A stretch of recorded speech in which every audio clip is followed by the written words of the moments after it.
Okay. Hola, muy buenos días. Está hablando Amy Marón de la Unidad de Apoyo de la Iniciativa para la Conservación en la Amazonía Andina. Quisiera darles la bienvenida a esta sesión y darles algunas instrucciones para facilitar su participación esta mañana en el seminario que vamos a realizar. Primero quisiera avisarles que ustedes como participantes no tienen acceso a los micrófonos y en realidad para estas sesiones es a propósito porque hay mucha gente conectada desde diferentes lugares y porque no sabemos la calidad de los micrófonos, etcétera. Entonces, para mantener la calidad de la conexión y el sonido, vamos a pedir que ustedes intervengan vía el chat que está abajo, donde varios de ustedes ya han puesto mensajes, y que durante la sesión puedan ir poniendo comentarios o sobre todo preguntas para la expositora en torno a la exposición que va a dar.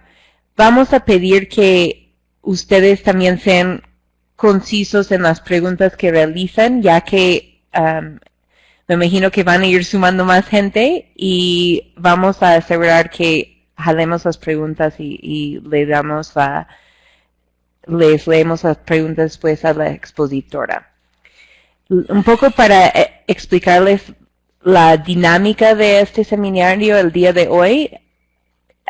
Después de que yo termino de darles algunas instrucciones más, voy a pasar la voz a Itza Castañeda de USN, que va a presentar la expositora y dar una introducción contextual. Y después de la presentación de Yolanda Villar, vamos a tener una sesión de preguntas donde vamos a estar leyéndole a Yolanda las preguntas que nos vengan desde ustedes como participantes.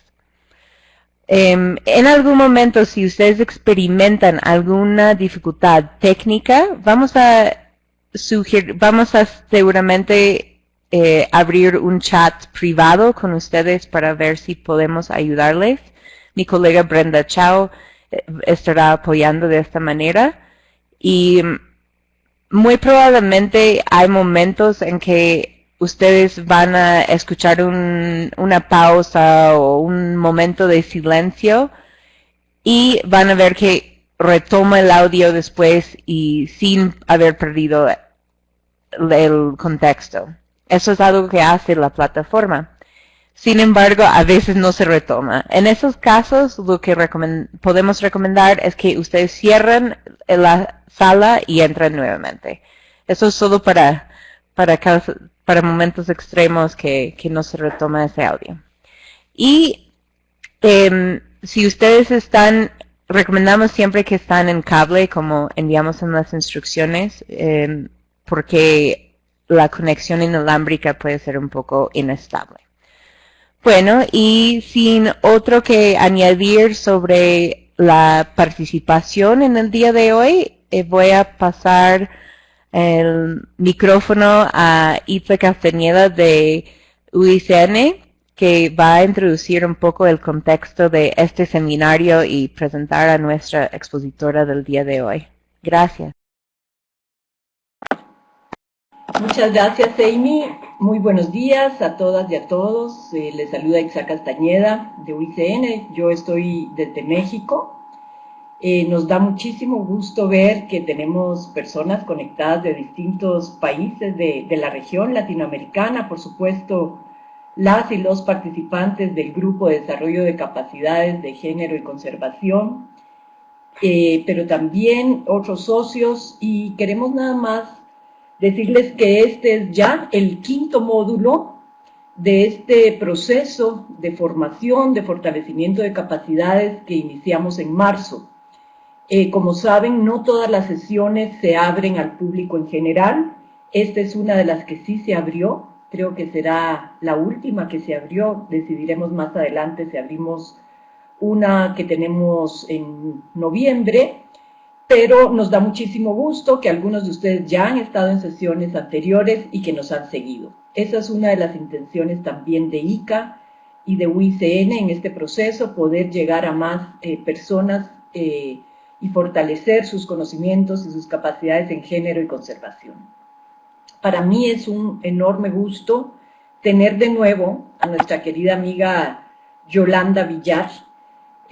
Ustedes están viendo ahí un resumen de su currículum, pero yo voy a abundar un poquito más. Yolanda es especialista técnica en género del área práctica del PNUD para América Latina. Ella está ubicada en El Salvador, pero trabaja para el área de PNUD a nivel regional en América Latina. Respecto a su formación, Yolanda es licenciada en Derecho por la Universidad Autónoma de Madrid y tiene una maestría en Cooperación Internacional por la Universidad Complutense de Madrid. Y es especialista en género y desarrollo local. Desde hace más de 15 años trabaja en temas relacionados con igualdad de género desde distintos ámbitos y desde hace 9 años con temas directamente relacionados con género en gestión de riesgo de desastres, adaptación al cambio climático y conservación de la biodiversidad. Yolanda ha trabajado en organizaciones no gubernamentales de Perú, de Bolivia, España y El Salvador, algunas como CARE, también en entidades de gobierno, y desde 2005 trabaja para el Programa de Naciones Unidas para el Desarrollo. En todo este tiempo ha trabajado, como ven, es amplia su experiencia en América Latina, en la mayor parte de los países y en México también. Ha asesorado gobiernos locales, gobiernos nacionales y organizaciones internacionales como Oxfam y entidades regionales como el CEPREDENAC en Centroamérica. Yolanda, bienvenida de nuevo, es un gusto tenerte por segunda vez. Creo que eres la única que está repitiendo en este programa. Así que adelante, yo los dejo con Yolanda. Gracias. Hola, buenos días, gracias Itza, gracias Amy por la introducción que me pone muy nerviosa, pero me alegra mucho volver a estar aquí con ustedes, gracias por el espacio, ¿no? Creo que es bien interesante, espero que haya personas que estuvieron también en la primera, como decía Itza, que había algunos que se habían mantenido. Creo que nos puede dar pie a profundizar más en algunos temas que, aunque sean temáticas diferentes, pero creo que algunas de las cuestiones de fondo van a ser parecidas. Entonces, yo creo que por la modalidad virtual es más fácil tener esta presentación un poco que nos inspire el debate de después, que me parece como lo más rico, ¿no? El intercambio de experiencias, precisamente hoy que estamos hablando del tema de las buenas prácticas y sobre todo de escuchar de ustedes que están en campo, que están teniendo la experiencia directa. Ese intercambio creo que nos puede ser muy fructífero a todos y todas. Y como ven, yo les puse en el título de la presentación Género y conservación, buenas prácticas en América Latina, en buenas prácticas entre interrogantes, porque creo que es uno de los debates de fondo que tenemos que dar. Si realmente todo lo que se está difundiendo son buenas prácticas, a qué le llamamos buenas prácticas, y un poco debatir sobre ese propio concepto, ¿no? Que nos ayude un poco a darle sentido a lo que hacemos. Y quería invitarles a que empezáramos, primero decirles que lo que me gustaría es que la presentación la idea es que sea más inspiradora, entonces invitarles a que vayan contestándose, ¿no? Aunque ya ha dicho Amy que estaban sin micrófono, pero que se vayan contestando ustedes mismos en voz baja estas preguntas, ¿no? Para que luego podamos compartirlo al final. Y yo quería lanzarles estas tres: qué es una buena práctica, qué es una buena práctica en género y qué es una buena práctica en conservación y género. Creo que es como el meollo de donde tenemos que partir e ir reflexionando sobre nuestro quehacer hasta ahora y de cara al futuro. Entonces, si ustedes buscan qué es una buena práctica, la verdad es que puede abarcar cualquier temática, pero yo les he seleccionado dos que me parecía que contienen los elementos esenciales de lo que podemos entender como una buena práctica. Primero esta de la FEAPS, que es, lo define como buena práctica como una acción o conjunto de acciones fruto de la identificación de una necesidad, que son sistemáticas, eficaces, eficientes, sostenibles y flexibles. Creo que esos son los elementos centrales para considerar qué es una buena práctica y además de satisfacer las necesidades y expectativas, en este caso de los clientes de FEAPS, porque está en el marco de ellos. O esta otra de la OPS, donde define las buenas prácticas como toda experiencia que se guía por principios, objetivos y procedimientos apropiados o pautas aconsejables que se adecuan a una determinada perspectiva o a un parámetro consensuado, o toda experiencia que ha arrojado resultados positivos. ¿Por qué me parece interesante partir de las definiciones? Como decía Itza, desde el área hemos trabajado mucho en el tema de buenas prácticas. De hecho, tenemos dos experiencias concretas. Una que fue una feria de buenas prácticas en el 2007, donde nos dedicamos como área práctica de género de PNUD a darle vueltas precisamente a qué es una buena práctica y luego qué es una buena práctica en género. La experiencia del 2007, ¿no?, y el trabajo en los años siguientes nos llevó también a plantear una convocatoria que de este año está cerrada. No sé si ustedes pudieron verla, pero yo les voy a dar luego los datos, donde se lanzó también una convocatoria a nivel de América Latina y el Caribe para recolección de buenas prácticas, para la transversalización de género en políticas públicas en cualquier temática sectorial.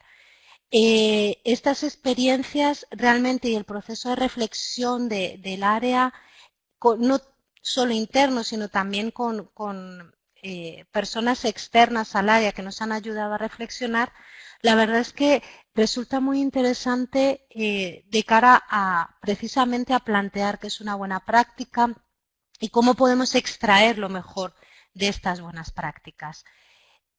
Y paso entonces a la segunda de las preguntas, ¿qué es una buena práctica en género?, que nos hicimos dentro del área y que les invito también a que ustedes, más allá de lo que yo les pueda compartir, tengan esa reflexión al interno de sus instituciones o ustedes, ¿no? Porque hay algunos aspectos claves para identificar una buena práctica en cualquier materia y alguna buena práctica en el tema de género. Nosotras, al final, ya como les digo, después de un proceso de consulta, de reflexión, de mucha lectura de documentos, hicimos una pequeña definición que les presento en la pantalla y que dice una buena práctica de género es una experiencia que se demuestra como óptima en su contexto determinado para reducir las desigualdades de género, transformar las relaciones de género existentes, para promover una mayor equidad social y que reúne elementos y genera aprendizajes. Aquí hay otro elemento característico de una buena práctica y que pueden ser interesantes para otras iniciativas de similares características y fines. Como ven, retoma algunos de los que vimos en las anteriores definiciones, pero ya va acotando el espectro, ¿no? Nosotras concluimos que el tema de reducción de desigualdades, la transformación de relaciones de género, son claves para que una buena práctica podamos considerar que es una buena práctica de género. Y también otro de los elementos, que es la generación de aprendizajes. En base a esta definición, también desde el área, definimos para nuestra propia clasificación, ¿no? Sería como un pequeño checklist de lo que consideramos que tiene que tener una práctica para considerarla una buena práctica. Aquí les he puesto los 9 aspectos que podemos ir viendo uno por uno. El de legitimidad, que es cuando la práctica es reconocida por los propios actores claves que hay en el territorio. Los hombres, mujeres, los que han participado en el proyecto, la gente que rodea el ambiente, realmente considera que es una buena práctica, ¿no? Ese sería como el primer punto. El segundo, el tema de la pertinencia, que realmente la práctica responda a necesidades e intereses prácticos y estratégicos de mujeres y hombres, ¿no? Y participantes, o sea, que sea pertinente en cuanto a la edad de la población, en caso de etnia, de raza, lo que sea. Entonces la pertinencia sería como el segundo de los aspectos. El tercero sería que tuviera un impacto demostrable, es decir, que la práctica logra objetivos y resultados previstos concretamente en reducción de las desigualdades de género, transformación de las relaciones de género entre mujeres y hombres y o puede ser la ampliación de oportunidades para las mujeres en situación de desventaja. Y todo esto que pueda ser medible a través de una serie de indicadores, no tanto la percepción subjetiva que podamos tener. Otro de los aspectos es la sostenibilidad, es decir, que la práctica pueda ser sostenible a mediano y largo plazo a nivel social, cultural, económico. Puede tener diferentes maneras de reflejarse, ¿no? Como cambios a nivel político, marcos institucionales, que sea una práctica de la que se apropien los actores implicados, ¿no? Superando cambios, por ejemplo, en la administración, en el tiempo, o sea, que trascienda un poco el periodo donde se inicia. Otro de los aspectos sería la colaboración entre los actores. Creemos que para que una práctica sea considerada una buena práctica es clave que haya una efectiva coordinación y colaboración entre los diferentes actores, ¿no? No es que solo un sector va a desarrollarlo, sino que cuanto más alianzas se establezcan, más posibilidades también de sostenibilidad y de impactos podemos tener. Otro sería la promoción de derechos. Si una práctica promueve el principio de igualdad, el goce efectivo de los derechos humanos de las mujeres, de los hombres, el cumplimiento de los diversos compromisos internacionales, si cumple todos estos aspectos podemos considerarla como una buena práctica. La integralidad, que es que la práctica asume la realidad compleja y multidimensional de las relaciones de género, y responde con una aproximación de la manera holística o integral a modificar los órdenes institucionales, las prácticas, los discursos que reproducen relaciones desiguales de género. Entonces, el tema de integralidad es clave también. La generación de innovaciones y aprendizajes, la práctica plantea elementos innovadores, creativos para la promoción de la igualdad, pero también hace una autocrítica o una lectura de los aprendizajes de la propia experiencia. Y por último, la transferencia o replicabilidad que ya había salido, que es que la práctica ha desarrollado elementos, ya sean la propia experiencia, procedimientos, ideas, metodologías, instrumentos, para la promoción de la igualdad de género y la transformación de las relaciones, ¿no? Que puedan ser transferibles y resultar útiles para adaptar otras prácticas y otros conceptos. Entonces, estos criterios que les digo que fue una decisión tomada por el área, ustedes pueden completarlo con algunos o pueden quitar algunos si consideran que no es necesario, pero para nosotras fueron los que abordan mejor desde todos los ángulos el análisis de las experiencias para poder considerarlo una buena práctica. Y esto nos lleva a la tercera de las preguntas. Con todos estos elementos, ¿qué consideran ustedes que puede ser una buena práctica en el tema de conservación y género? Bueno, me hubiera gustado hacerla como una pequeña prueba piloto, que ustedes hubieran escrito sus respuestas, ¿no? Y que luego lo hubiéramos compartido, pero por el tiempo y por la propia idiosincrasia de las webinars no es posible, pero la verdad es que sí me gustaría que pensaran un poco para ustedes, con todos esos elementos, cuál sería, cómo podemos considerar que hay una buena práctica en los temas de conservación. Yo les traigo algunas pistas, no hay una receta, ¿no? Esto no son matemáticas, no hay una respuesta buena o mala, sino que es la que vamos construyendo y las que vamos consensuando. En ese sentido, y a modo de propuesta, y esto es de parte, como les digo, de la reflexión nuestra, es que una buena práctica en conservación y género es aquella que contribuye a reducir las desigualdades de género y transformar las relaciones de género existentes, sobre todo las relacionadas con las decisiones de uso y manejo y el acceso diferenciado por género a los recursos naturales, la participación igualitaria entre los miembros comunitarios, dado que el tema de conservación normalmente se trabaja en contextos como muy determinados, el tema de la participación es clave.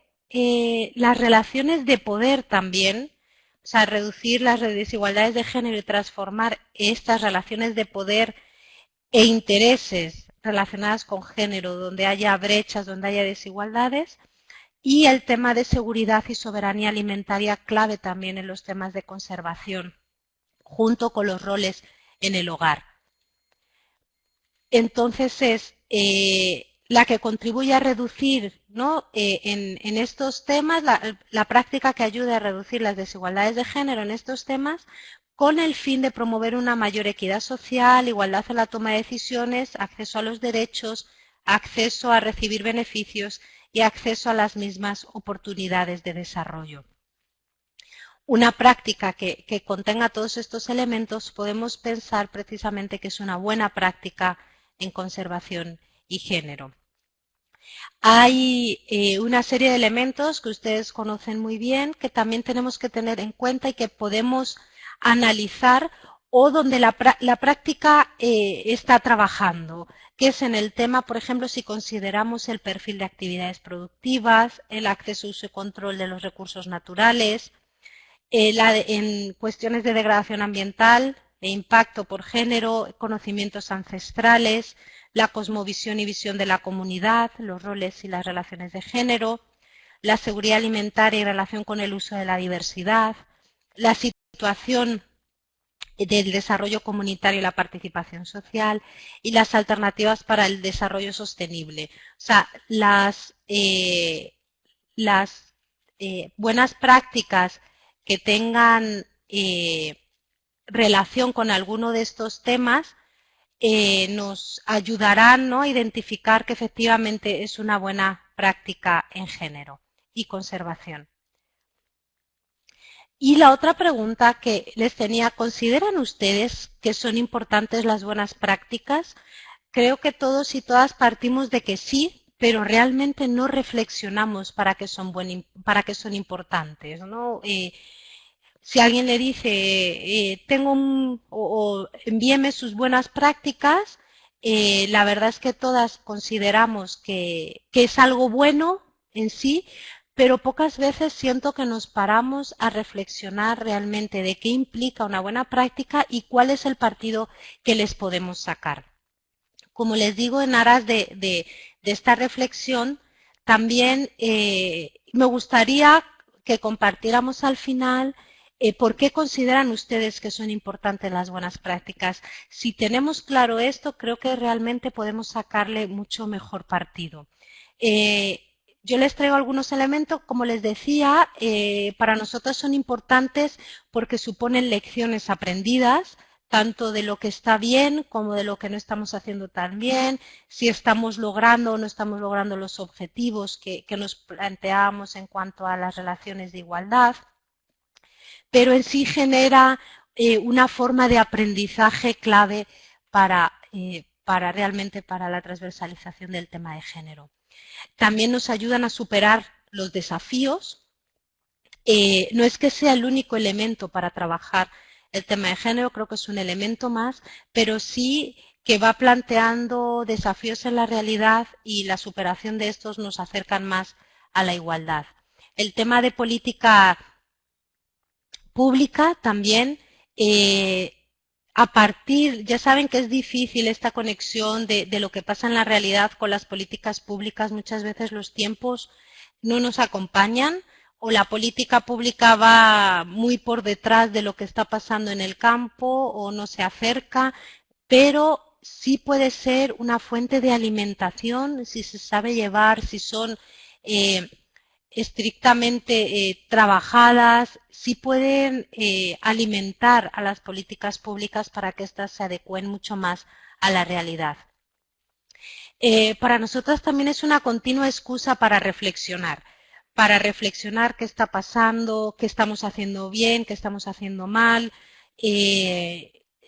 Solo a través de las reflexiones, ¿no? Podemos ir avanzando. Y de la autocrítica también, ¿no? A veces creo que somos muy complacientes con lo que hacemos, pero también el saber lo que no estamos haciendo bien nos ayuda a ajustar y a mejorar. Y también ayudan desde la práctica a comprobar teorías.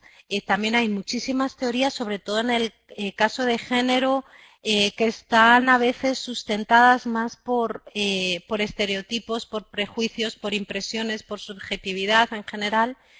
Y estas buenas prácticas nos ayudan a aterrizar realmente si lo que estamos planteando a nivel teórico es útil en la realidad, ¿no? Entonces, estas son algunas de las reflexiones, como les digo, yo les lanzo esa pregunta, son importantes las buenas prácticas y que vayan analizando por qué o por qué no.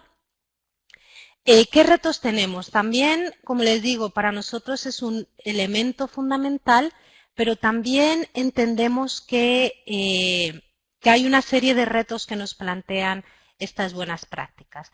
Primero, el tema de la replicabilidad. Como les comentaba, para nosotras el tema de poder replicar una buena práctica que trascienda donde se ha hecho es un clave para considerarlo una buena práctica. O sea, una experiencia que solo se puede aplicar en un terreno determinado, pues es una buena experiencia para ese territorio, pero realmente como buena práctica no podríamos considerarla si no podemos replicarla en otros territorios. Eso sí, no se trata de, como muchas veces y nosotros mismos y seguro que ustedes han visto, de traer fórmulas, ¿no?, que están funcionando fuera y aplicarlas tal cual en nuestro terreno, sino que realmente todas las buenas prácticas deben ser adaptadas al contexto, deben ser analizados, ¿no?, qué puede funcionar, qué no puede funcionar y tener esta adaptación es clave. También superar género como participación de la mujer. Muchas veces hemos recibido prácticas que únicamente lo que hacen es hablar de participación de la mujer, o si aumenta la participación de la mujer parece que ya tenemos superado todo el tema de las desigualdades, incluso se consideran buenas prácticas algunas que únicamente tienen indicadores precisamente para el tema de participación de la mujer. Entonces hay que superarlo, como hemos visto en los puntos anteriores, hay que hablar no solo de participación, de acceso, reparto de los beneficios, hay que hablar de toma de decisiones, hay que hablar de muchísimos más aspectos que a veces es más difícil ponerlos en indicadores, pero que son claves para considerarlo una buena práctica. El tema de los datos. Muchas veces, y luego les voy a compartir dos buenas prácticas en los que se habla en general, pero realmente es una deficiencia los datos y los impactos. A veces la simple subjetividad no nos hace pensar que algo es una buena práctica, pero no contamos con datos duros que demuestren, tanto cuantitativos como cualitativos, que una buena práctica es realmente una buena práctica. La evaluación, como les digo, o sea, nosotras generamos no en aras de decirle a alguien, bueno, usted está haciendo una buena práctica o no la está haciendo, sino realmente para que nosotras fuera un proceso de aprendizaje, generamos estos como indicadores, ¿no?, que yo se los he contado muy por encima, pero están un poco más desarrollados, con los que sería bueno que cada uno y eso hacemos nosotras con nuestras prácticas, nos autoevaluamos si realmente estamos haciendo buenas prácticas o no. También el tema de la fidelidad, que bueno, tiene que ver un poco con el tema de la replicabilidad, ¿no? Que realmente estemos trabajando en tema de igualdad de género y que no tengamos que copiar exactamente una buena práctica sino adaptarla. Y luego les puse como superar la moda en el sentido de que desde hace ya un tiempo parece precisamente una moda esto de concursos de buenas prácticas, ¿no?, en muchos temas. también alentado por los donantes, ¿no? que están pidiendo, y cuando uno parece que pone en el proyecto que va a generar buenas prácticas, ya es un imán para que los donantes les interese, pero más allá de esta moda, creo que hay que ser como bastante profesionales, bastante estrictos en qué consideramos como buenas prácticas. Y no solo consiste en generar buenas prácticas, sino después, como les decía, qué utilidad le vamos a dar a estas buenas prácticas. ¿Para qué generamos buenas prácticas? Para mí es una pregunta clave que nos va a dar sentido también de cómo orientemos nuestro proceso y cómo vayamos planteando acciones a futuro. No es lo mismo recabar buenas prácticas, por ejemplo, para, como les decía, la construcción de una política pública, como para la réplica de una herramienta, o porque nos interesa para plantear proyectos. Eso siempre y cuando consideremos las buenas prácticas como un insumo para la alimentación de algo más allá.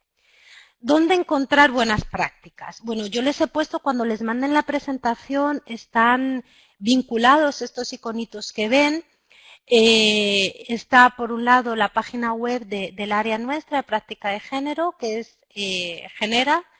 Está también el CATIE, que es uno de los entes con más prestigio en el tema de conservación, que tiene un montón de producción también y de buenas prácticas en género y conservación.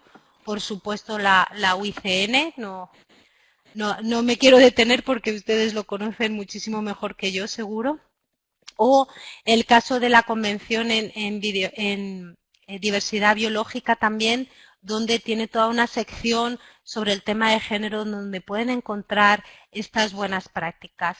Mi recomendación, como les digo, es primero que busquen. Una buena práctica nos puede ayudar a establecer acciones. Nosotros podemos ver que a otros les funcionó y que no les funcionó para nuestro propio trabajo. Nos puede ayudar a justificar, ¿no?, a veces la necesidad de trabajar el tema de género en conservación y cómo mejora o no la calidad de vida de las personas si nuestro proyecto, nuestra iniciativa considera el enfoque de género. Bueno, es multitud los usos, pero sí les animo, como siempre les digo, a que reflexionen para qué quieren las buenas prácticas, para qué les pueden ser útiles, porque en ese sentido van a ir concentrando mucho más los esfuerzos y vamos a tener mejores resultados. Y les he puesto también 3 documentos de los que más han trabajado precisamente de la UICN y que seguro que ya los conocen ustedes y que están, como les digo, vinculados desde la presentación, por lo que pueden descargarlos. Y como les comenté, nosotras hemos trabajado en, bueno, la primera no les traje porque ya es más antigua, pero en la página web de América Latina Genera la tienen, la primera experiencia, el primer festival de buenas prácticas, y este es el iconito que les lleva también a la segunda convocatoria, que, como les digo, ha cerrado, pero posiblemente vayamos generando, ¿no?, y en más otras convocatorias. Entonces les animo, o incluso, como les decía, un ejercicio de reflexión, que ustedes vieran los criterios, lo que se suponía, y vean con su iniciativa, con su proyecto actual, con su trabajo, si ustedes podrían considerarlo como una buena práctica. Esta convocatoria, generada por el área práctica de género, estaba desarrollada en el marco del proyecto, como ven en pantalla, Superando obstáculos para la transversalidad de género en América Latina y el Caribe. Y realmente nosotras, más allá de que no es una convocatoria únicamente para el tema de conservación, sino que es amplia, ¿no?, como les decía, para cualquier ámbito sectorial, nos interesa mucho el tema de la transversalidad de género. El área está trabajando mucho en la transversalidad, qué funciona para la transversalidad, qué no funciona, por qué las políticas públicas quizás sí se están elaborando, pero no hay una aplicación también en lo concreto. Entonces, en estas reflexiones que se generó esta convocatoria. Itza me preguntaba el otro día en qué estamos. Bueno, se recibieron un montón de experiencias, cerca de 58, creo que se han clasificado como 44, y con expertas externas estamos dándonos este trabajo de reflexionar sobre estas experiencias. No cualquier experiencia que diga nosotros incorporamos la perspectiva de género, tenemos mujeres, como han visto, cumple un poco con los criterios que tiene el área, sino que se está haciendo una reflexión. Y es bien interesante porque incluso entre las compañeras que nos están apoyando desde fuera hay como discrepancias, ¿no? Las que unas consideran buenas prácticas, otras no las consideran.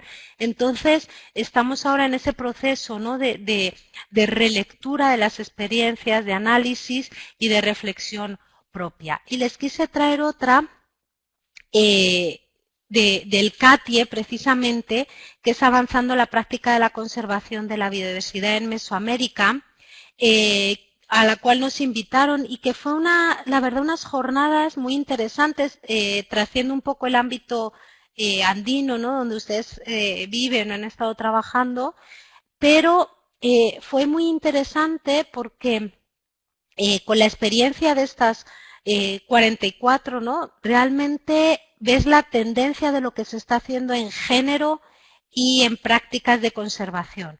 Y que normalmente, como les decía, la lectura es que un poco cualquier práctica donde hay un indicador que habla de participación de mujeres ya se considera que es una buena práctica en el tema de género y conservación, ¿no? Sin embargo, hay muchísimos de los otros factores que no se tienen siquiera en cuenta. Entonces, les animo en la nota, si ustedes clican después en la fotografía, cuando tengan la presentación, les puede llevar a la nota y un poco a más información sobre todo lo que se discutió.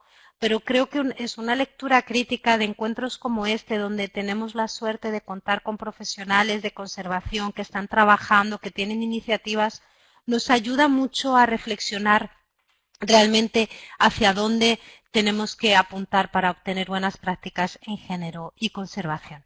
He visto ahí en el chat que hay, también nos incluían algunos. Yo les puse como unos pocos, pero obviamente muchísimos más espacios, ¿no? Donde pueden encontrar experiencias y buenas prácticas. Pero como les digo, siempre partiendo de lo que ustedes estén pensando, para qué necesitan la buena práctica, si es para retroalimentación, si es para mostrarle a los demás, si es para reflexionar, etcétera. Y yo quería comentarles rápidamente dos casos concretos que, como les digo, creo que pueden ser interesantes, ¿no? Pero que también nos lleva como mucho a la reflexión. El primero de ellos, si quieren les puedo facilitar el documento donde está de forma completa la experiencia. Es un manual de la FAO y es el manejo de recursos naturales en el altiplano de Perú. Entonces, me pareció interesante cuando estaba buscando, porque creo que contiene bastantes elementos visto más rápidamente de lo que nosotros consideramos que puede ser una buena práctica, aunque está más débil en otros. El proyecto de manejo de recursos naturales, ¿no? en la Sierra Sur de Perú, como les comentaba, se desarrolló en 13 comunidades hace ya bastante, como en la década de los 80, apoyado por FIDA.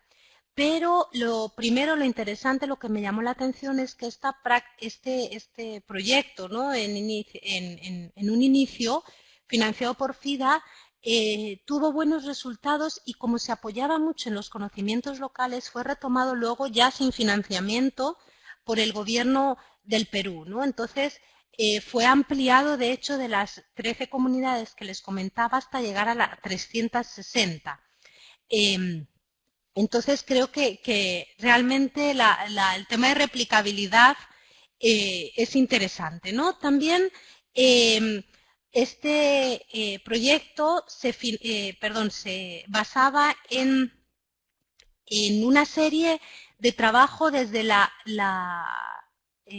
estructura local, ¿no? Ellos lo llamaban Pachamami Raimi, y es como el Festival de la Madre Tierra. Ustedes conocerán mejor que yo lo que he podido como analizar de la experiencia. Y se trabajaba con esta serie de concursos entre las propias comunidades donde se iban fortaleciendo determinados lazos a nivel comunitario y luego tenían que presentarlo. No es que se presentaran todas las familias a concurso, pero sí representaba a la comunidad. Entonces, los que mejor aplicaban el asesoramiento, ¿no?, del personal y lograban los resultados ganaban un premio en efectivo.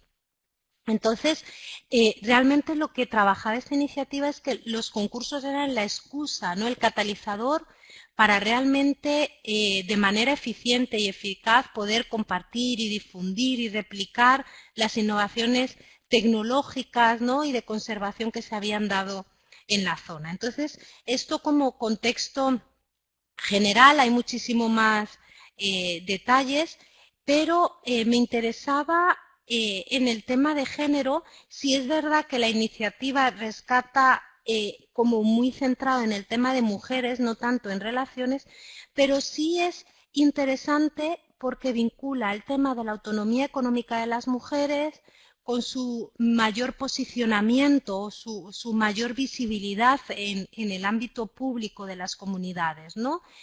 A las mujeres se les facilitaba, en algunos casos solo a grupos de mujeres, en otros grupos mixtos, pero con más prevalencia de ellas, la administración de pequeños fondos, ¿no? Con esos fondos ellas gestionaban el tema de ganado, recuperación de semillas de especies autóctonas, o sea, diferentes actividades. Porque una de las cosas que se detectaron durante el proyecto precisamente es que las mujeres tenían como una baja participación y su tarea, baja participación en cuestiones comunitarias de toma de decisión, mucha participación en todo el tema productivo, pero que estaba invisibilizado. O sea, todo lo que hacían las mujeres prácticamente no se visibilizaba. Eso, si se acuerdan, cuando vimos que es una buena práctica en género, son las que abordan el tema de las relaciones, ¿no?, de género y de las desigualdades. Entonces, aquí sí se vio esta necesidad y se establecieron medidas para poder superarlas. Entonces, se unieron el tema de las capacitaciones. Me pareció también interesante porque a veces también vemos que se considera una buena práctica en género simplemente porque se dieron capacitaciones en género, ¿no?, y normalmente a mujeres. En este caso no, en este caso fue amplio, fueron talleres mixtos, ¿no?, en algunos casos, pero también se trabajó mucho con los hombres, con jóvenes, con niños. Entonces se aunó el tema de manejar a nivel conceptual y de sacar y de reflexionar sobre el tema de igualdades con acciones concretas como la administración de estos pequeños fondos, la participación de mujeres en las asambleas. Entonces se fue construyendo una red como mucho más integral, que se acuerdan que era otro de los elementos, y se trabajó mucho en la distribución de los beneficios de forma más equitativa, que como vieron también para el tema de conservación, el acceso y distribución de beneficios era clave. Como les decía, en este sentido, se mejoró, el proyecto mejoró la calidad de vida de las mujeres en un primer momento porque supuso una reducción de la carga de tareas diarias para la familia, especialmente para ellas. Hubo una mayor producción y más variada y estable durante todo el año, con lo que había mucha más resiliencia en el tema de seguridad alimentaria, que era otro de los temas que les comentaba. Hubo una restauración de los bienes materiales y mejora en los hogares, adquisición de buenos bienes también. Y también contribuyó, que me parece difícil de medir, pero creo que es interesante a nivel de calidad. Ellos hablan de un mayor optimismo, ¿no?, por parte de las comunidades. Entonces, creo que todos esos elementos nos hacen ver que hay una mayor distribución e igualdad.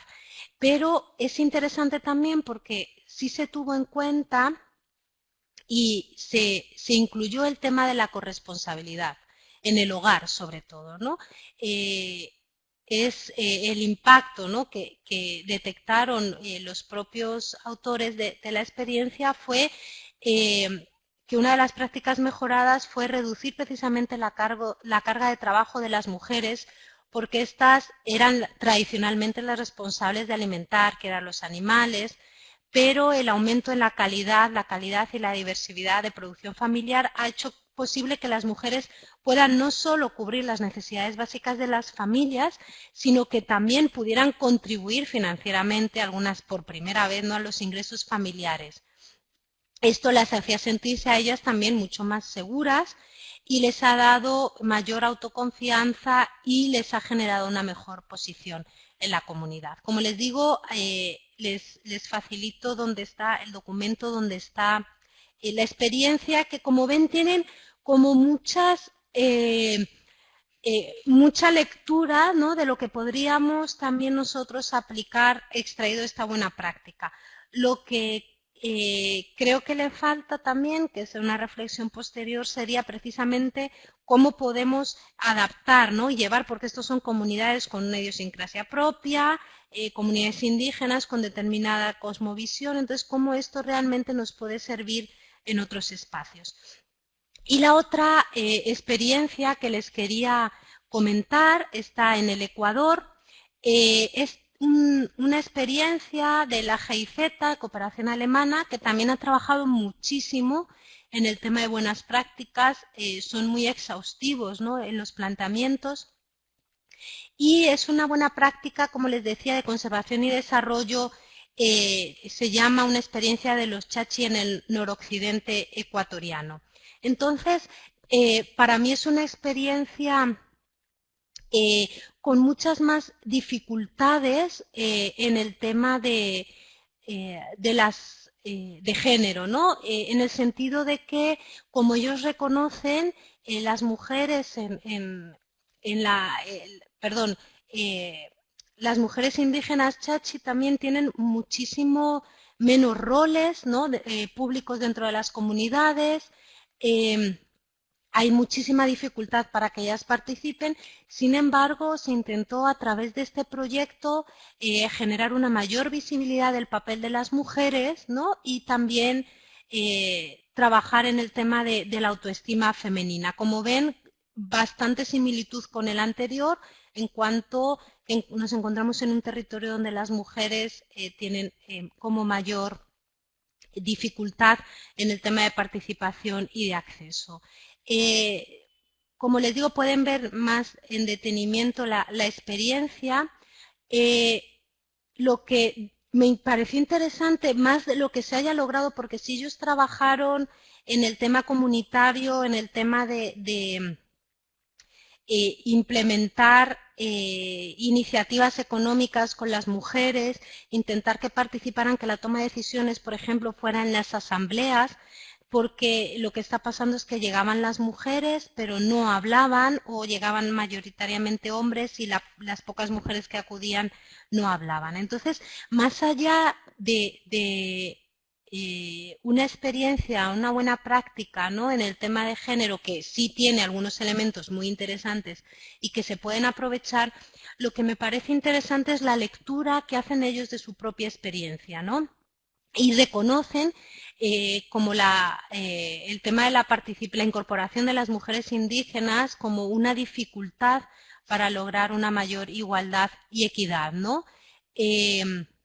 Ellos reconocen que a menudo le están sometidas las mujeres indígenas a una triple discriminación, como mujeres, como pobres y como indígenas, ¿no? Entonces, desde ese planteamiento se intentan establecer mecanismos, algunos con mayor éxito que otros. Pero en definitiva, lo que me parece interesante, como les digo, es la reflexión que ellos mismos, con muy buena autocrítica, hacen de su experiencia. No se la voy a contar en detalle porque si no me lleva el tiempo, pero se la dejo para que la puedan leer y extraer sus propias conclusiones. Pero como ven, sí que hay buenas experiencias, casi todos relacionados con el tema de autonomía económica de las mujeres, que es donde se encuentran las brechas más grandes, y el tema de participación. Casi todas las buenas prácticas que podemos encontrar van en este sentido. Lo que hay que buscar es la innovación en el cómo abordarlo. ¿Hacia dónde ir? Como les decía, participamos en el encuentro de Avanzando la Práctica de la Conservación y se extrajeron algunas ideas que me parecen interesantes que retomemos, ¿no? Porque nos pueden iluminar también para ustedes que están ahora en un proyecto concreto o que vaya a finalizar, pero que les puede servir en sus instituciones a futuro. Por un lado, que se necesita más gente comprometida para alcanzar metas y sumar esfuerzos. Creo que en eso estamos todos y todas claras, aunque visto el interés, por ejemplo, de participar en este tipo de conferencias y todo, ya nos va indicando que esto sí se va avanzando. Requiere también generar más evidencia científica, como les decía, más resultados, datos, no tanto la subjetividad, sino cómo vamos a demostrar efectivamente que nuestra buena práctica cuenta con una mejora en la calidad de vida de las mujeres. Eso implica, una mejora en las relaciones de género, implica establecer indicadores no solo de participación de las mujeres, sino de indicadores realmente que nos ayuden a medir esa mejora en la calidad de vida. Se requiere también fomentar la motivación y el interés en el tema. Los temas medioambientales tradicionalmente han sido los más alejados de los temas de igualdad de género. Entonces, también hace falta que nuestros compañeros y compañeras que trabajan estrictamente en los temas de conservación estén mucho más sensibilizados con la importancia de incluir el tema de género. También, como les decía, desarrollar los indicadores, bueno, no repito, los cuantitativos y cualitativos, sobre todo, como les digo, en las relaciones de hombres y mujeres. Hay muchos indicadores que miden la situación de las mujeres, pero pocos que nos ayuden a medir las relaciones entre ambos. Luego, también generar alianzas. El diálogo de saberes es fundamental, sobre todo en los temas de conservación, como les digo, en determinados territorios, sobre todo con poblaciones indígenas. Hay mucha discusión también sobre las cosmovisiones, ¿no? Cada pueblo indígena además es absolutamente diferente, la situación de las mujeres en ellos son absolutamente diferentes, las relaciones entre mujeres y hombres, entonces es importante este diálogo de saberes. También el tema de los patrones culturales, que es clave, y también que no se legitima normalmente o no se reconoce la posición de liderazgo, ¿no? Estos son, como les digo, unas notas que fui tomando a lo largo del encuentro, pero que creo que son válidas un poco y extrapolables a la situación andina, ¿no? Entonces, bueno, andina y creo que de toda América Latina, donde podíamos seguir avanzando. Y les traigo para que discutamos ahora tres preguntas, ¿no? Para ustedes, ¿cuáles serían los cuellos de botella para aprender de las buenas prácticas? Esa sería como la primera pregunta que les quería lanzar. O sea, realmente, ¿cómo podemos aprender de las buenas prácticas? Porque a veces siento que tenemos compilaciones, pero que ahí están y tenemos el documento y qué bonito, pero no somos capaces de ver cómo aprender de ellas. Luego, ¿cuáles serían los retos desde la realidad para realizar una buena práctica? Yo les puse como algunos de los criterios que nosotras hicimos, pero realmente si vamos pensando en esa serie de criterios, como le decía, una especie de checklist para cuando hagamos nuestro proyecto, nuestra iniciativa, para que desde el principio empiece a trabajarse como buena práctica, porque a veces claro, estos concursos son a posteriori, cuando ya están las experiencias desarrolladas, pero ¿cómo podemos aprender de estos criterios para construir esas experiencias? Entonces, para ustedes, ¿cuáles son los retos desde la realidad? Y también no quedarnos también solo en las dificultades, en los cuellos de botella, sino cuáles serían algunas estrategias que ustedes o ya han desarrollado o piensan, no ahora en la reflexión, que podíamos utilizar. Yo me voy a quedar aquí para que podamos trabajar con Itza en la discusión. Solo les quiero dejar la pantalla donde estaban un poco los criterios que nosotras utilizamos, por si les sirve de inspiración para estas 3 preguntas que les lanzo, ¿no? Sobre lo que me gustaría demostrar, cuáles son los cuellos de botella para aprender de las buenas prácticas, cuáles son las dificultades que ustedes ven para aplicar todo esto y si alguien tiene ya ideas o han reflexionado al respecto. Bueno, dejo a Itza entonces que modere el debate. Yolanda, muchísimas gracias. Realmente ha sido una excelente presentación. Yo creo que nos has dado, como la forma en que la estructuraste, primero la reflexión de cómo construirlas. Bueno, primero la reflexión teórica y conceptual de qué es una buena práctica. Luego cómo construirla, cómo elaborarla. Pero al final a mí me ha parecido muy, muy interesante el énfasis que tú le pones en que las usemos. Realmente yo creo que no hay una cultura en lo general de las organizaciones ni organismos internacionales de usar.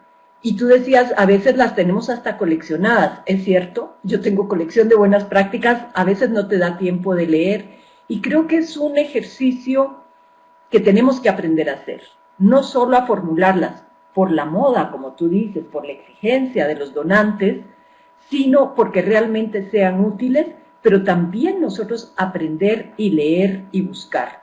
Te agradecemos mucho que hayas también puesto ejemplos de buenas prácticas enfocados en la región y como siempre tus lecturas y estos insumos que son de gran utilidad. Yo les comento que la presentación de Yolanda estará la semana entrante, el lunes ya, en el sitio de ICA. Nosotros les avisaremos, toma un tiempo procesarla y las colegas de ICA nos dan una señal para que ustedes la puedan bajar, la puedan volver a escuchar y a reflexionar sobre todo lo que Yolanda nos ha dado.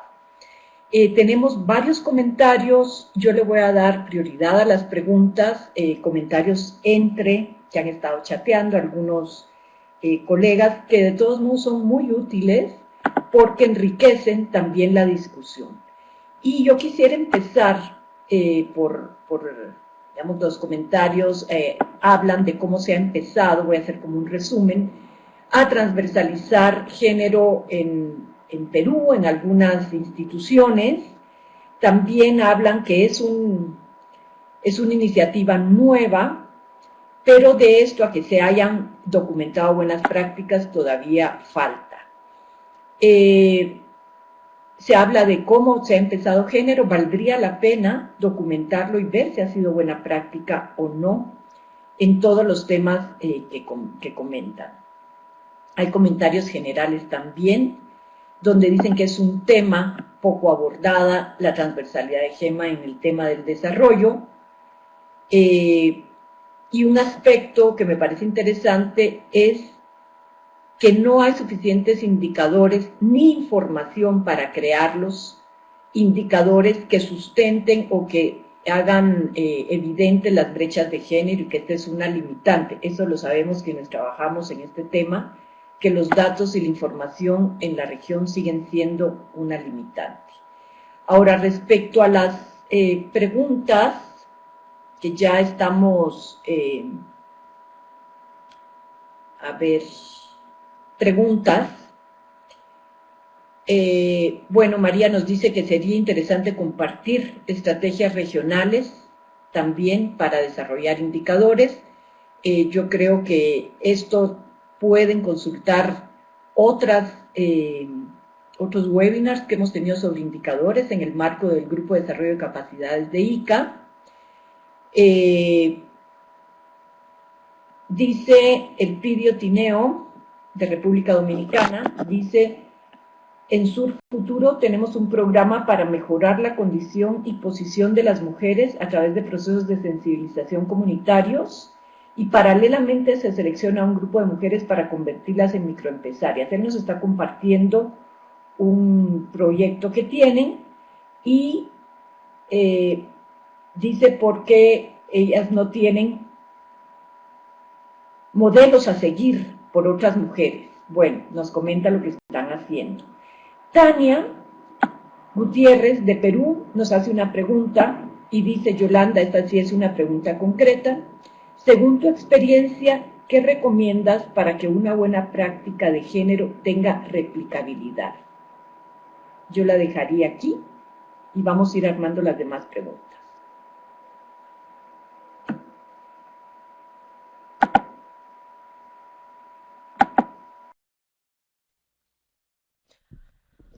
Bueno,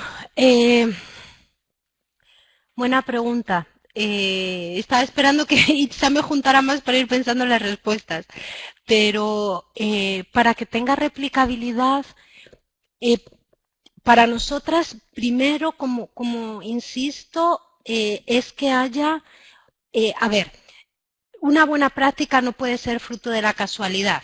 Digo, tenemos efectos indirectos que no pensábamos que pueden ser buenos o malos, pero eso en nuestra iniciativa tiene que ser como el menor porcentaje, ¿no? Entonces, para mí que tenga replicabilidad, primero es que desde su concepción estuvimos pensando y partimos de las brechas de género que había, cuáles queríamos superar, ¿no? O cuáles trascienden el ámbito de nuestra iniciativa. Entonces, para mí, que realmente puedas replicar una experiencia es que la experiencia inicial haya sido pensada y no fruto de la casualidad con el tema en el tema de cómo superar brechas o disminuir las desigualdades de género. ¿Por qué?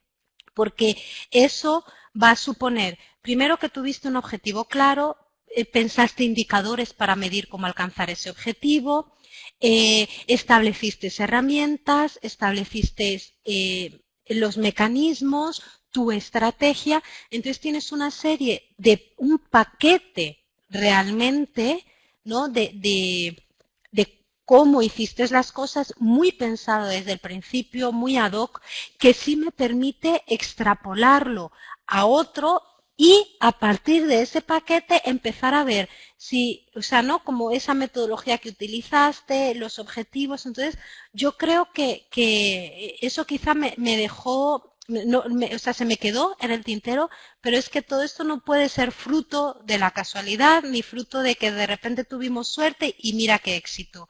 Porque luego eso, o sea, la suerte y la casualidad no la puedes replicar, ¿no? Entonces, creo que es importante, como te digo, Tania, que sea un proceso pensado, reflexionado, con herramientas, todo coherente, que luego nos permita moverlo a otro espacio, ¿no? Para mí ese sería como una clave para que sea replicable. No sé, Itza, si tienes más consolidadas, es que veo un montón de Los mensajes son como comentarios de cómo es un tema novedoso. También lo que ya te planteé, Yolanda, la pregunta sobre qué hacer con la falta de indicadores. Quizás si tú quieres profundizar un poquito sobre la carencia de indicadores para trabajar con la transversalidad de género, es una pregunta. Y te diría algo que me parece a mí novedoso, un comentario de Natalie Gill, del MINAM. Ella dice que el Ministerio de Ambiente tiene un área de biocomercio en la Dirección de Diversidad Biológica. Desde este concepto se ve la importancia de la transversalidad y el tema de género, que es muy importante al momento de evaluar el cumplimiento de los principios y criterios del biocomercio. Esto me parece un enfoque nuevo, un tema nuevo también que puede ser interesante discutir hacia eso. No sé, algunas otras preguntas. Rafa Rojas dice, creo que uno de los problemas es la inmediatez. Las instituciones no tienen tiempo ni recursos para planificar, reflexionar e identificar buenas prácticas. Te dejaría con estos temas, Yolanda. Perfecto, gracias. Itza, sí, perdón, o sea, te oí, pero no entendí que era una pregunta. Me parece tan obvio lo del tema de la falta de indicadores, pero bueno, efectivamente, ¿no? Como ya os comentaba Itza también, el tema de los datos es un problema, pero yo lo que siento es que no estamos hablando. A ver, cuando hablamos de buenas prácticas, normalmente estamos hablando de buenas prácticas Es verdad que hay de políticas públicas nacionales, pero las que nosotros manejamos en el tema de conservación casi todas son muy locales y muy concentradas. Entonces, lo que creo, por eso hablaba antes, ¿no? Cuando le respondía a Tania con el tema de la replicabilidad, o sea, que hagamos procesos coherentes y con objetivos. El problema es que normalmente nos sentamos, ¿no?, a diseñar un proyecto, una iniciativa y todo, y como les decía, nos conformamos en general con poner la participación de las mujeres, como asumiendo ya que en las comunidades son ellas las que no participan, o como que con que ellas estén presentes ya hemos superado todos los problemas, ¿no?, de transversalidad. Entonces, estamos hablando de comunidades pequeñas donde obtener datos en principio no es tan complicado, si es verdad que hay algunos es complicado, pero sí estoy de acuerdo ahí no me acuerdo, me acuerdo que era un compañero que hablaba ahora de la inmediatez, ¿no?, de las instituciones. Precisamente ese es el problema para mí, ¿no?, que tienes... con el tema de los indicadores hay un montón de manuales que ustedes encuentran y, como dice Itzá, ya han tenido sesiones exclusivas para el diseño de indicadores. Para mí eso no es un problema, o sea, cómo diseñarlos, como en la parte teórica, herramientas, manuales, bueno, tienen 100.000. Eso no, para mí no es el problema ni la excusa. El problema es que, primero, no sabemos indicadores para qué, porque no nos hemos planteado cuál es el objetivo de género que queremos abordar en nuestro proyecto. Tenemos el objetivo general, ya sea de conservación, de recuperación, de lo que sea, muy claro, pero dentro de ese, ¿cuál va a ser nuestro objetivo de género? En nuestra planificación no lo tenemos claro, entonces no sabes qué medir, porque como no tienes un objetivo, no sabes si vas a trabajar en el acceso de las mujeres a toma de decisión, no sabes si vas a trabajar en autonomía económica de las mujeres, o sea, de forma clara, o sea, lo ves, pero no te lo has planteado, ¿no?, como un objetivo claro, porque normalmente no hacemos diagnósticos serios con el tema de género, de cuál es la situación de mujeres y hombres en las relaciones, ¿no?, y las que tienen que ver con el tema de conservación de la biodiversidad. Entonces, creo que por ahí están algunos. Hay mecanismos de cómo hacer los indicadores, pero no nos planteamos qué vamos a medir ni luego qué datos necesitamos. Y para el tema de la construcción de los indicadores, yo les decía, para mí es bien importante no solo lo cuantitativo, sino lo cualitativo. Y implica un proceso de reflexión de cómo vamos a medir eso tan intangible, ¿no? O cómo mides las relaciones, cuáles son los factores para medir las relaciones. Sobre eso también, y es una autocrítica, creo que reflexionamos bastante poco, incluso desde las personas que trabajamos más el tema de género, ¿no? Muchas veces es más fácil irse a la participación porque son datos duros que podemos medir.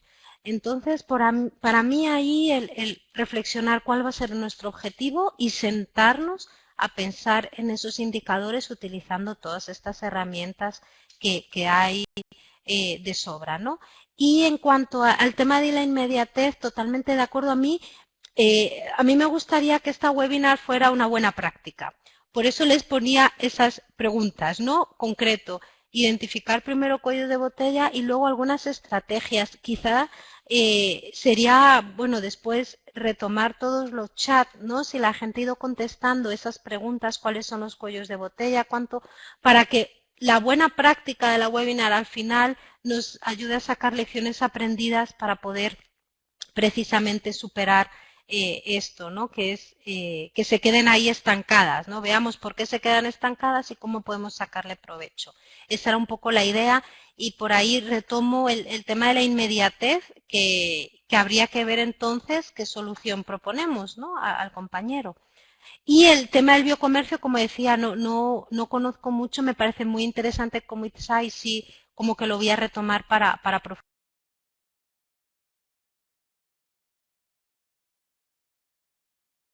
Yolanda, vamos a seguir con algunas preguntas que tienen que ver con los criterios que tú nos diste sobre qué es una buena práctica, los que dejaste puestos en la pantalla. Y Sonia Mesa nos dice cómo podemos garantizar la sostenibilidad a través de la continuidad de la voluntad política y la institucionalidad. Ahora que el caso de Perú se producen cambios con las autoridades y ponen en riesgo lo poco que se ha avanzado.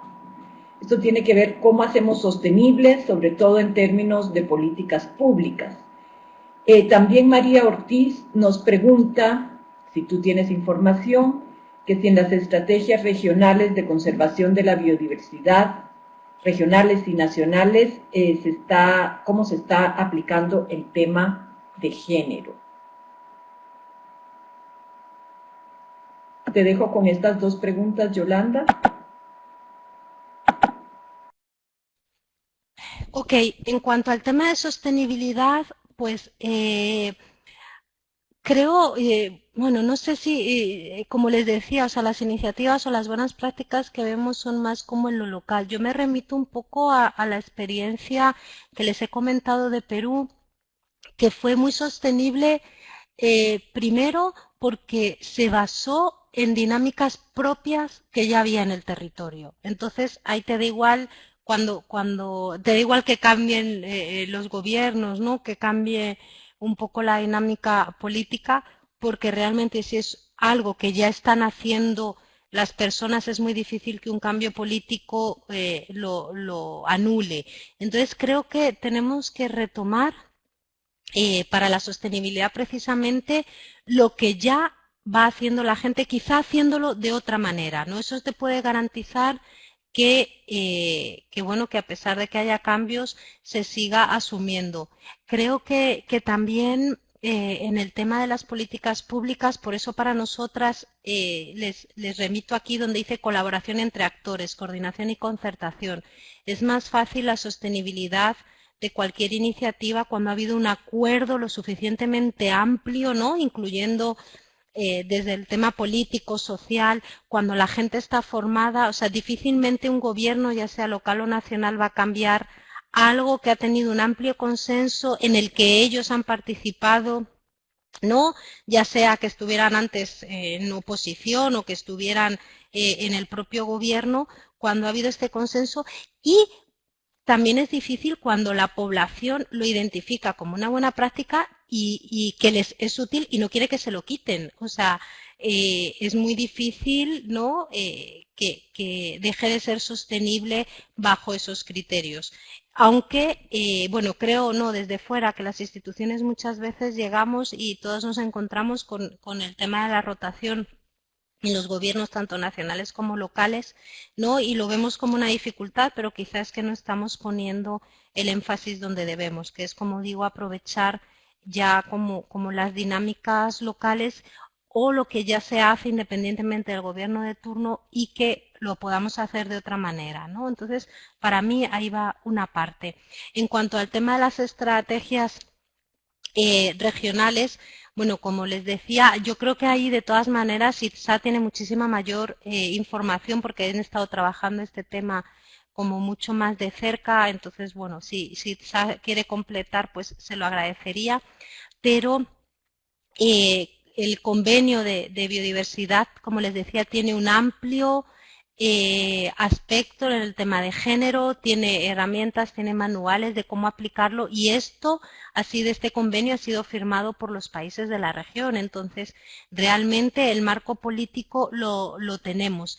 ¿Cómo se está haciendo? Bueno, no te puedo decir exactamente el cómo, pero por los resultados que estamos teniendo, yo creo que sí, como bastante débil, ¿no? Creo que es un tema que debería reforzarse y que a veces, aunque se quede en los papeles, cuesta más llevarlo a terreno. Creo que sí se está concretando en las estrategias regionales y nacionales, como digo, en las iniciativas más locales, volcado se está aplicando en el tema de autonomía económica de las mujeres. Nos faltaría una evaluación, un análisis de si más allá de esto tendríamos que empezar a enfocarlos desde otros desde otros aspectos, ¿no? Creo que ahí amerita como una reflexión si solo trabajando el tema de la autonomía económica de las mujeres, el tema de las relaciones y todo, que en algunos casos está funcionando, que están mejorando las relaciones entre mujeres y hombres, o tendríamos que meter.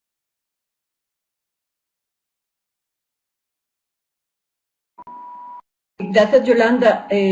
Ya que abres la posibilidad, yo aprovecho para comentarles que la UICN ha creado un nuevo índice, lo lanzó el año pasado, es el índice de género y medio ambiente, en el cual se están evaluando justamente es un índice complejo, compuesto, el cumplimiento de los países ante las 3 convenciones de Río, de diversidad biológica, de lucha contra la desertificación y cambio climático en temas de género. Lo pueden consultar en la página web de UICN. No todos los países de América Latina fueron seleccionados justamente por la carencia de datos, pero varios de la región están y les invito a que lo consulten para que vean cómo se ha desempeñado su país. Ahora, yo quisiera seguir. Hay 2 comentarios que apoyan lo que tú ya dijiste, el de Julia, del Consorcio Madre de Dios en Perú.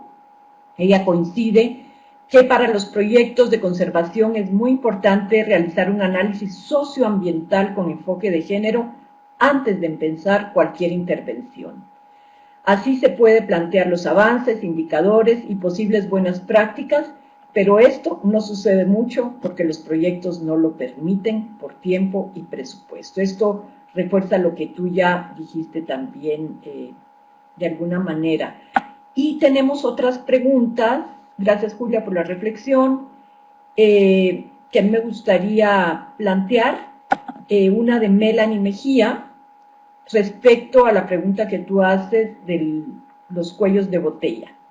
Y ella dice, en el tema de cuellos de botella, para aprender de buenas prácticas es que muchas veces volvemos a probar, entre comillas, en cada contexto la buena práctica o tenemos que adaptar y esto también toma su tiempo, no es automático. Te dejo aquí, Yolanda.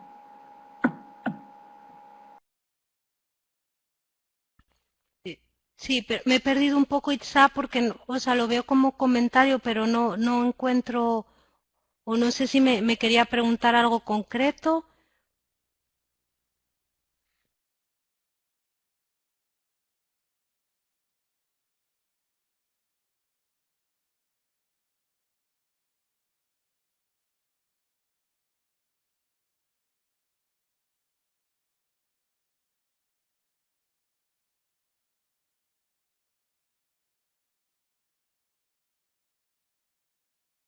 Del...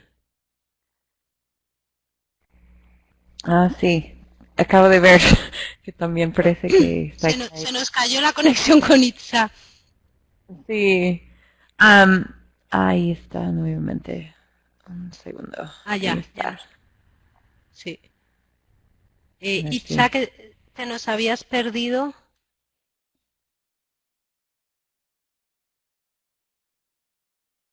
Bueno, como decía, para mí el comentario de Melanie es más, o sea, más que una pregunta, efectivamente, ¿no? Como una buena reflexión sobre el tema de los tiempos, ¿no? Ya había salido como en otro de los comentarios que sí, o sea, todos los procesos sociales, ya sea para plantearnos, para reflexionar, ¿no? Requieren un tiempo, más si lo hacemos de forma participativa, más si lo hacemos de colaboración entre actores. Entonces, hay como un elemento recurrente que vemos que las buenas prácticas normalmente, las que cumplen con más de estos criterios que yo les ponía, son las que se desarrollan en el tiempo. O sea, este proyecto que yo les comenté de Perú, por ejemplo, inicia en los 80, pero se alarga muchísimo más porque precisamente la sostenibilidad, ¿no? A lo largo del tiempo es lo que nos permite hacer estos procesos de reflexión, esta elaboración de herramientas. Entonces, yo creo que hay que pensar no en la lógica de proyectos, aunque ante los donantes, ¿no? Y a nivel financiero entiendo que estamos todos como en ese marco, pero creo que hay que plantear las iniciativas eso, más como procesos, que es un debate de la cooperación del desarrollo desde Allende los Mares, o sea, pero sí creo que las intervenciones en los territorios tienen que ser. Entonces, para mí los proyectos pueden ser puntos de empuje de determinados procesos, de apalancamiento, pero realmente no pueden ser como el núcleo para desarrollar una buena práctica. Luego, bueno, Itza ya está aquí. Itza, no sé si quieres retomar.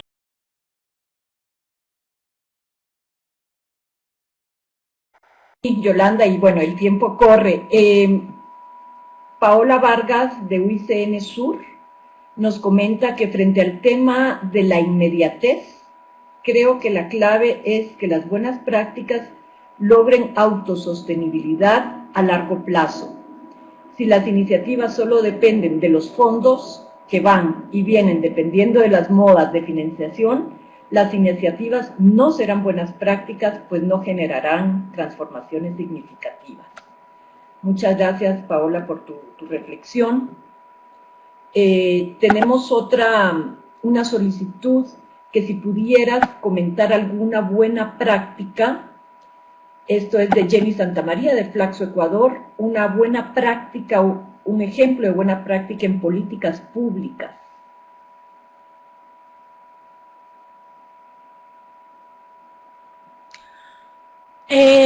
Bueno, Jenny, te ganaste el premio a la pregunta que más temía, ¿eh? Entonces, precisamente, no es que no te quiera responder, es que, como comentaba, estamos precisamente en el esfuerzo de esta selección de lo que puede ser una buena práctica en políticas públicas, ¿no? Entonces, te voy a contestar, Jenny, pero cuando hayamos hecho esta lectura, como te decía, que estamos haciendo con personas externas también al área, que estamos revisando todas estas experiencias que nos llevaron de la convocatoria, aquí te vuelvo a poner el... ¿dónde está? A ver, ¿dónde está la convocatoria? Aquí está, que es precisamente en el marco del proyecto que tenemos de Superando Obstáculos para la Transversalidad de Género en América Latina y en el Caribe, en políticas públicas. Entonces, déjame que nosotras, o sea, como que hagamos esta lectura, estamos trabajando con otras compañeras, se está haciendo esta revisión por parte, te digo, de personas también externas que nos están ayudando, súper especialistas en la materia, y espero poder compartiroslo como en breve, ¿no? Porque ahora, o sea, sí que hay experiencias, pero nos faltan como elementos para determinar por lo menos si es una buena práctica.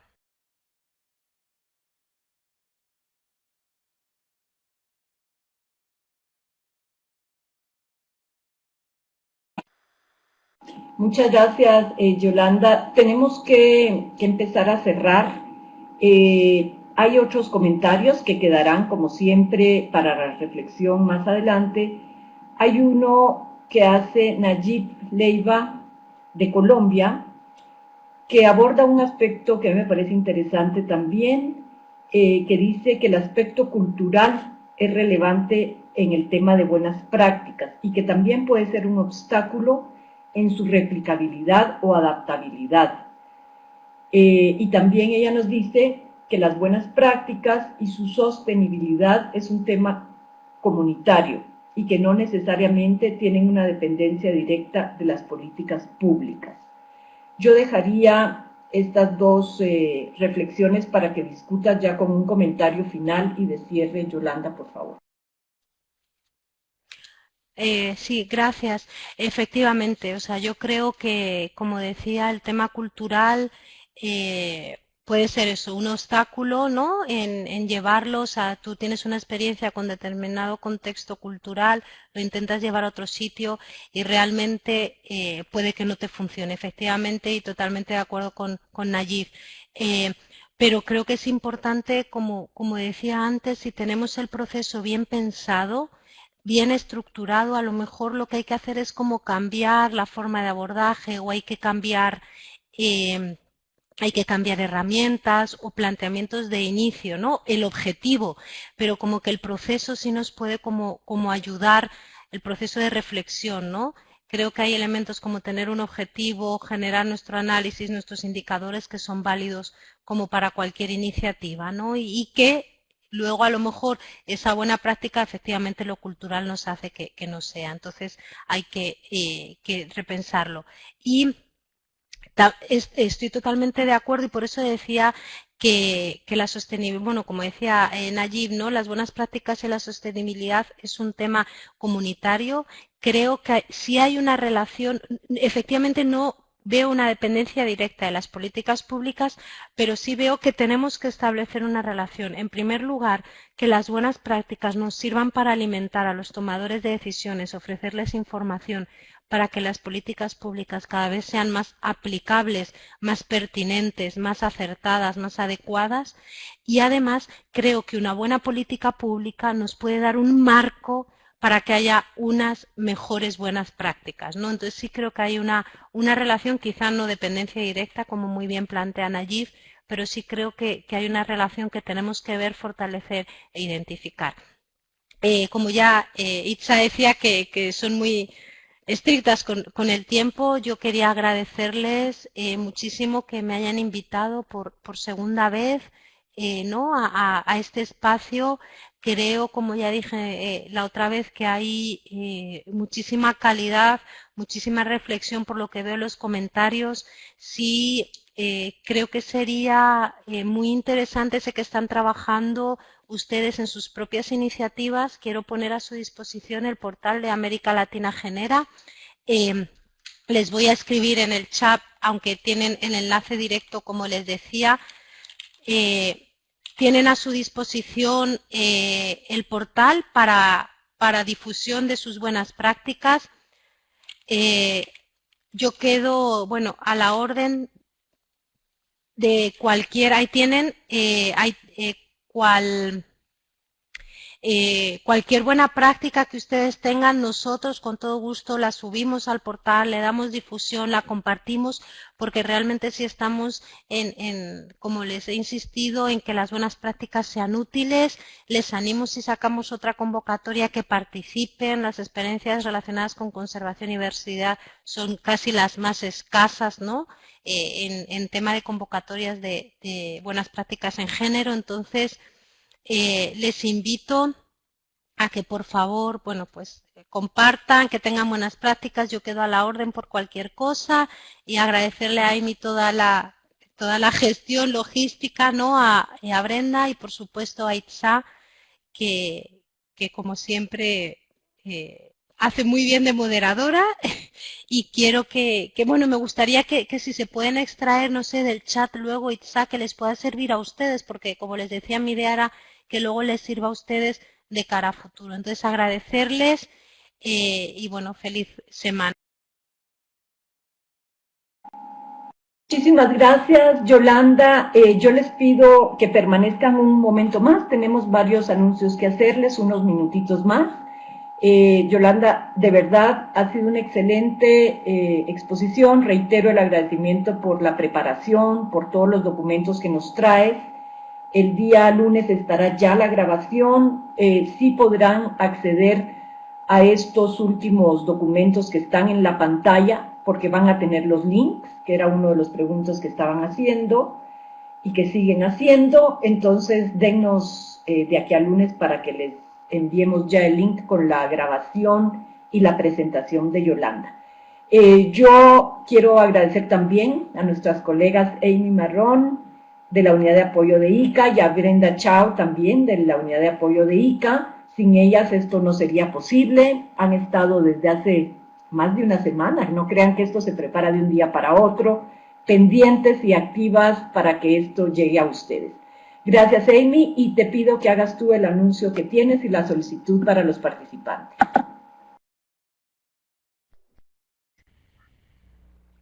Mil gracias, Itza, y también Yolanda, por la exposición tan clara y muy interesante, la verdad. Solo quisiera anunciarles que, como mencionó Itza, vamos a estar enviando, en realidad vamos a subir al sitio web de ICA toda la información y insumos, pero también todas las personas que se inscribieron en este seminario virtual vamos a estar enviándoles un correo también con la información, con la presentación, los enlaces que Yolanda nos compartió en su presentación, así como la grabación de esta misma sesión que podrían reproducir en el caso de que quisieran ver nuevamente algo o llegar un poco tarde. Adicionalmente, antes de despedirnos, quisiera pedir que tomen ustedes unos 5 minutos para tomar para responder una encuesta sobre su experiencia de participación. Siempre estamos intentando mejorar estos espacios y cómo los manejamos, así que van a ver ahorita sobre la promoción de este seminario un enlace a una encuesta muy breve que no debería tomarles más de 5 minutos para responder. Así que de antemano les agradecemos por tomar ese tiempo adicional a respondernos. Gracias y les deseamos una buena semana.